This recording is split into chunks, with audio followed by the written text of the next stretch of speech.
वो समय था जब समाज के दिलों में दीवारें खड़ी थीं। ऊंच नीच, छुआछूत, भेदभाव और अंधविश्वास ने इंसानियत की पहचान मिटा दी थी। लोग मंदिर जाते थे पर मन में नफरत भरी थी। धर्म के नाम पर इंसान इंसान से दूर होता जा रहा था। ऐसे अंधकार में छत्तीसगढ़ की पवित्र धरती से एक प्रकाश उठा, गुरु घासीदास जी।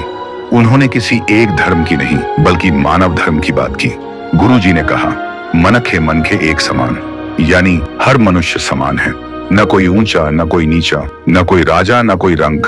उन्होंने कहा, अगर तू किसी को नीचा समझता है तो तू खुद को भी नीचा कर रहा है, क्योंकि ईश्वर वहां नहीं बसता जहां भेदभाव बसता है।